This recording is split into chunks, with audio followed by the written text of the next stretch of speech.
The opinions expressed in the following program are not necessarily those of Eastlink Community TV, its sponsors, or partners.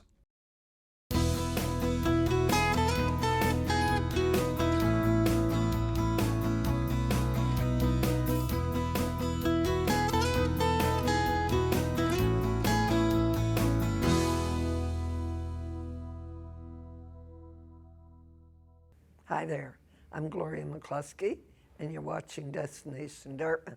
My destination this morning is Queens Square on the 11th floor, where many wonderful things are happening. And my first guest is Stephen Hardy, President and CEO of the Dartmouth Hospital Foundation.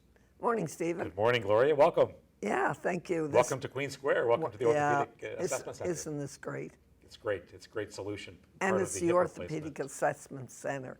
And it must make a big difference, Stephen, to the patients who are having surgery. It's a great part of the Fred Smithers Center for Orthopedic Care, whole strategy in terms of reducing wait times for patients with hip and knee replacement requirements. So it's great. We have 7 orthopedic surgeons here now. I know. On the 18th floor. I know. Isn't that wonderful? And they work out of the new operating rooms at Dartmouth General. That's wonderful. It's a great connection. My son just had knee surgery with the robot. With the robot, all right. We'll talk about that today. How's he doing? He's doing great. And he was, Dr. Smith told him he would have a diamond knee. Oh, wow. You better watch it. That's valuable. That's a valuable knee he has. Yeah. So that's great, Steve. It's great to have them all in one place like that. It's great to have this team approach. And they're all working together and bringing innovation like the robot. Yeah, you'll talk to Dr. Leighton I'm going to talk to Dr. Leighton about that. So, So, Stephen, you've been here for 4 years. You've done a great job. I think they're going to keep you. I hope so. I don't know. We'll see. We'll keep moving. We're having fun. We're having a great time. You've raised a great deal of money, Stephen. You've found some great donors. Incredible donors, and we're so lucky that these donors have chosen Dartmouth General to give through Dartmouth General to see their impact happen. Right. We finished the Above and Beyond campaign. We raised 13.7.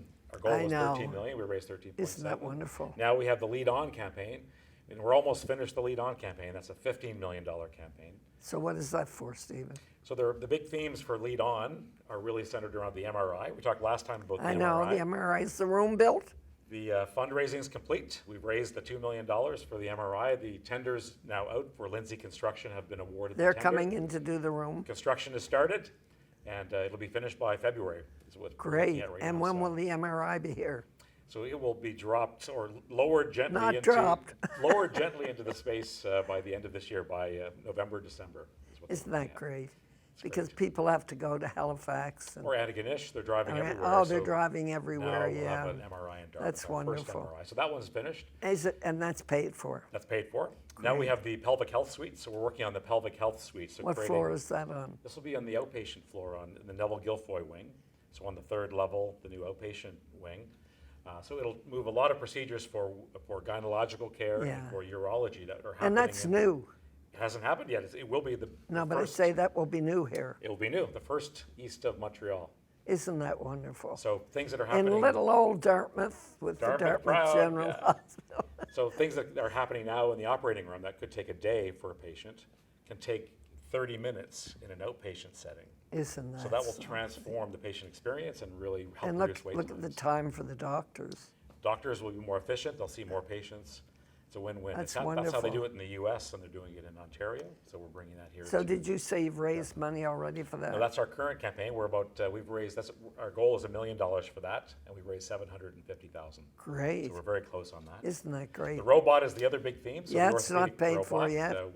Our goal is 2. I read 2 figures: 2 million and 2.5. What is it? It's 2.2, right in the middle. So 2.2 million. Either one of them were right. They're right in the middle. So it's 1.6 million for the robot, and then we're doing $600,000 raising money for research with Dalhousie, the Faculty of Medicine at Dalhousie, the Faculty of Computer Science, and Jennifer will talk about. They're going to be in this space at the Orthopedic Assessment Center. They'll be putting video cameras so that they can measure patients' gait. Before they even see the doctor, they'll be able to see the gait. So that 600,000 includes. I don't want them to see my gait. It's how you walk normally without the doctor looking at you, right? So we're really excited about that. So that's the Lead On campaign. We're going to be the envy of everybody. We're proud. We're proud that we're able to achieve this for I our know. patients in Dartmouth, and we're serving all of Central Zone. Sure, now it's as not well, so, only Dartmouth people who come. yeah. We've opened the pulmonary function lab as well this year. So since we talked last, so the new pulmonary That used to function be lab. down in the basement. It's still in the basement. It's in a brand new area. of I the had to basement. go there for breathing. Right. So now we have two boxes. So state of the art. The great. wait time for a pulmonary function test was over 3 years. Was it? Was over 3 years. Can you imagine? And with COVID, given it's a respiratory illness, it was even worse. So now we've added a second box. We've doubled our capacity, and they're tackling the wait time. So do you have staff? Staff have been hired. Isn't that And, great? we're seeing great impact, great response from patients. Isn't that great? It's great to see this response. Yeah, It's fantastic. wonderful. Yeah. So your lead on is the big thing. I want to talk about the bursaries. Yes, right. So part of the Lead On campaign, the J&W Murphy Foundation made our largest gift in our They're history. great. A $3 million I was gift. there for that. You were there for that at the Delta in Dartmouth. Amazing donors. So part of their gift is for the MRI. It's to create a nurse practitioner program in the emergency department. So to help with seniors. So a nurse practitioner can see a senior, anyone over 75, and it can expedite their care. I wouldn't qualify. You wouldn't qualify, no, exactly, yeah. You don't need that, exactly. And then the African Nova Scotian bursaries. So Yeah, I they- want to ask you They about created that. four-year renewable bursaries for $32,000. Isn't that wonderful? $8,000 per year. And would that be in healthcare? If African Nova Scotian student in grade 12 wants to pursue healthcare, Yeah. this will help them do that. Isn't that $32,000. In addition to our current Dartmouth General bursaries, Isn't that great? we toured our African Nova Scotian. So how are you doing? Many recipients. people coming forward? Yes, yeah, we have 6 high schools in Dartmouth. So we've selected one person from each high school for our regular bursaries. They're $2,000 per year. Yeah. And then they qualify as well for this $32,000. So now to get in the big bursary, do you have to have certain marks in school or? It's not about marks. It's more about your passion to get into healthcare. Yeah, It's about yeah. your financial need. You know, they really want to help people who can't access education to get into healthcare. Isn't that wonderful? It's really a wonderful program. Yeah, I'm happy about that. And I think what a that's great donor. great. Like they're very strategic in terms of their focus, and they've supported the robot. They did a match this year for lobster. So we had our lobster dinner down in Fisherman's Cove, and they matched up to $150,000. Aren't they great? Over and above the $3 million gift they that they great? gave to the hospital. So Yeah. fantastic donors. Yeah, I met looking them. for I impact. met them. They're great people. Yeah, they're amazing. Yeah, and they're not. Then they don't even. Their business isn't here. That's right. Yeah, but they support all of Nova Scotia. Yeah, They really yeah. care about seeing an impact. Isn't that great? Healthcare and the arts and seniors. That's Isn't that really their wonderful? focus, so. Yeah. We're so excited to see that happen. And the nurse practitioner, we've hired the nurse practitioner in the emergency department. Isn't that great? So again, this is And that's really needed because we've heard some bad stories. exactly, yeah. You know, we're overwhelmed with Yeah. patients. Well, we're building a Stephen- new emergency department as well. So I know you maybe are. next time we can talk about the new This emergency great department. conversation is coming to an end, Stephen. We're running out of time. Thank you, Gloria. Thank you But for I coming want to downtown. thank you so much for being here and to bring the people who watch the show up to date because there's so many people who don't know what's happening down there. Thank you for spreading the word, Gloria. Thank Yeah. you for your support. Thank you. I'll be back with Dr. Leighton.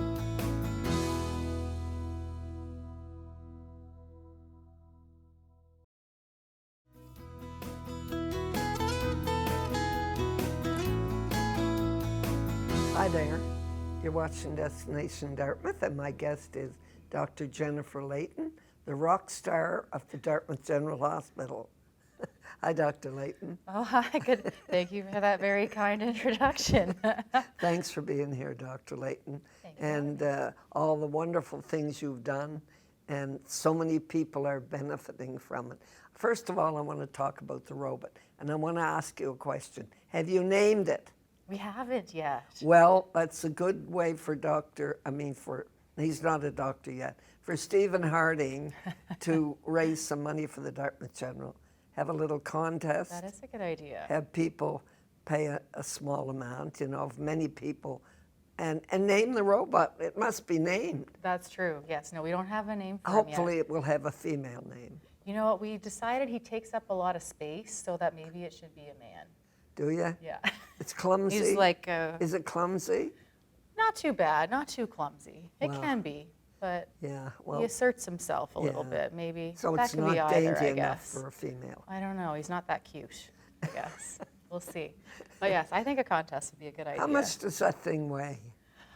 I don't know, to be It's honest with you. huge. I do know that because it's kind of neat, it has what we call haptic boundaries. So it keeps us in a safe space while we're operating so that we can't inadvertently slip out of the area where we want to be. And it does take 900 pounds of force to overcome the arm to do that. So, Dr. Leighton, you did the first full hip surgery in Canada using the robot. Yeah. And that was very successful, I understand. Yeah, she's still doing well, and we've done a number since then. I think we're somewhere around 40 robotic hip replacements that we've done since And the that difference in the robotic and the regular, or the way it used to be done, it's so precise. Exactly, and so it's a little bit different from hip and knee replacement as to how we use it, but the key to robotics in general is just that precision. So the first thing is that we get a 3D scan, a CT scan before surgery that allows us to do some 3D modeling,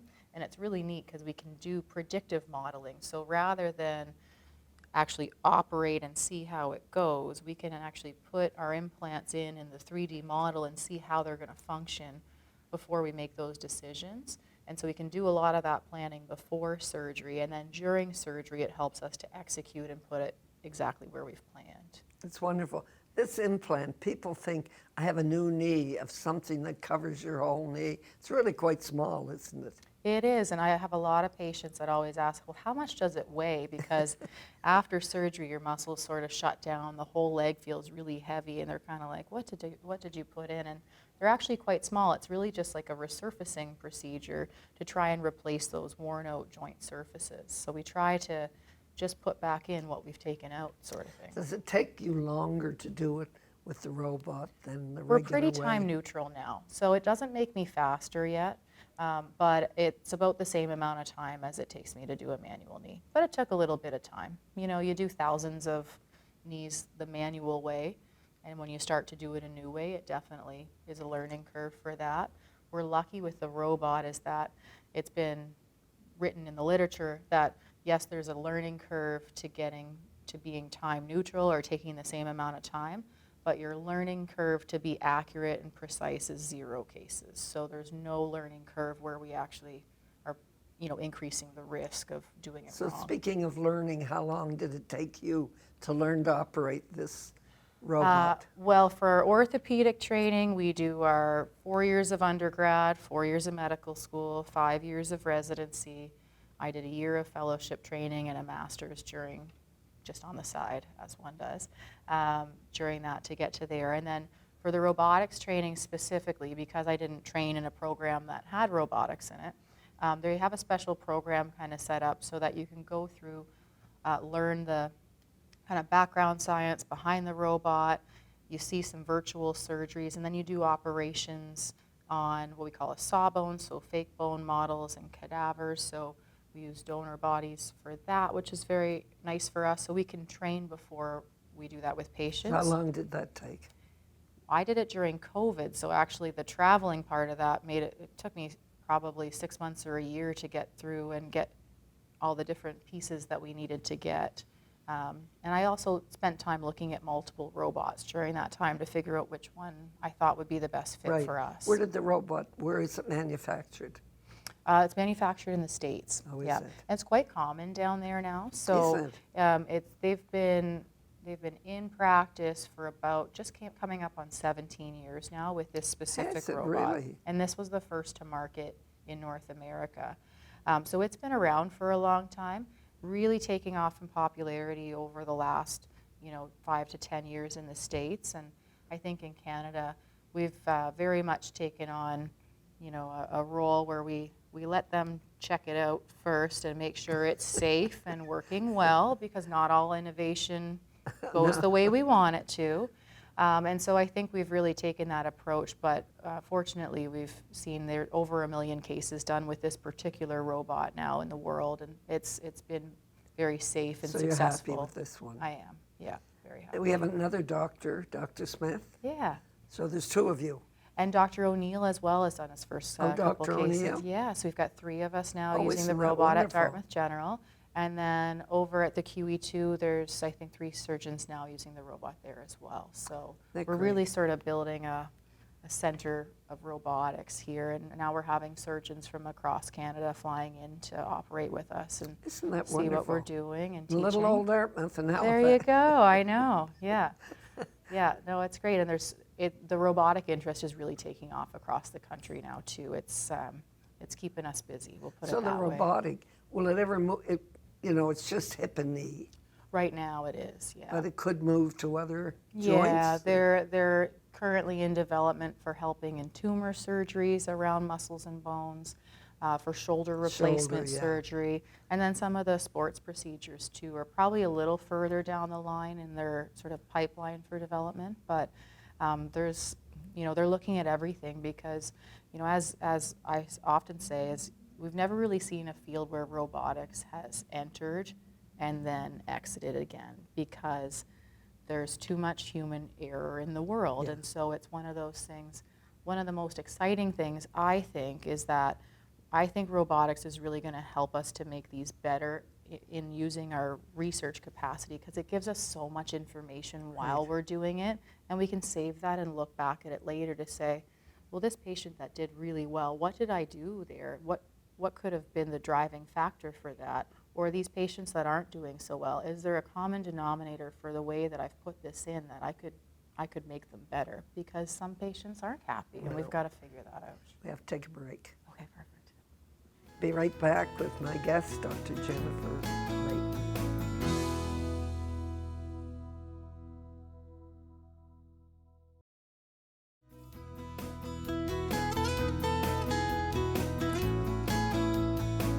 Dr. Leighton, now let's talk about, you have some motion cameras now. Yeah, so we're doing some research using the robotics, which, as I was saying, I think that's really one of the things that excites me the most is that we can try and be better at what we do using some of this information. And one of the ways that we're looking to do that is using some gait analysis. So using motion capture cameras to look at how patients are walking before and after their surgery, and then linking that to how we've done the surgery with the robot to see if there are, different people are going to need a different type of knee replacement, for example. So Right. your knee and my knee might be different, and they might be very different from someone that's a different sex or a different race or ethnicity.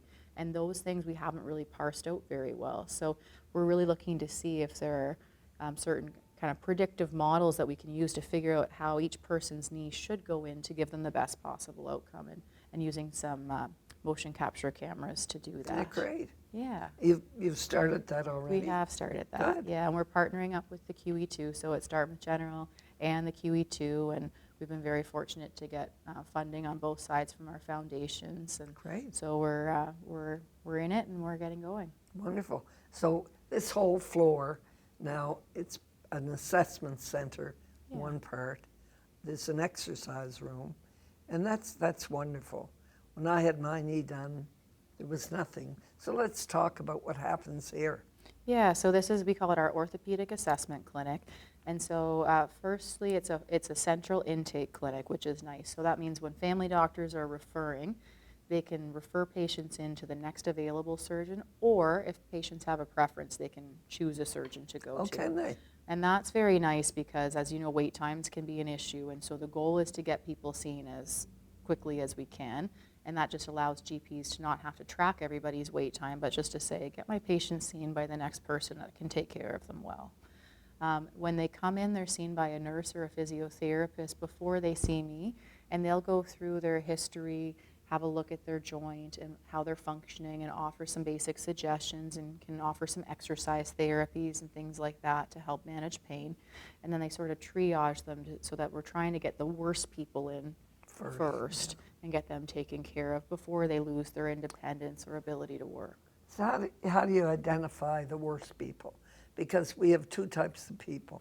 One, people who cry at the least bit of pain, and people who have a high tolerance. Yeah, and it's a combination of things. So x-rays, there are certain things that we look for on x-ray where maybe surgery is going to get more difficult if we leave this longer, and that's going to be harder for the patient, the surgeon, the system to take. So there's those factors, but there's also just a function. The biggest thing is functioning for people, and that is, are you going to lose your independence in the community? Are you losing your ability to Right. work and take care of your family?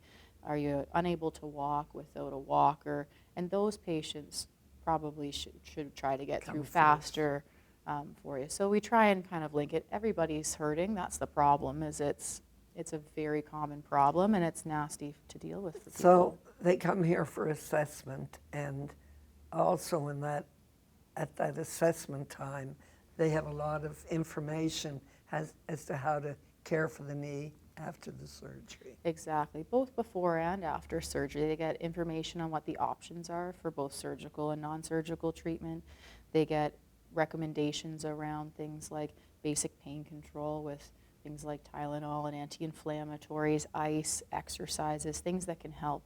And that way, while they're waiting to see a surgeon, they're not just languishing. They have some tools in their tool belt to Yeah. help them deal with it. Next, they'll see someone like myself, and we make a plan of whether or not to do surgery.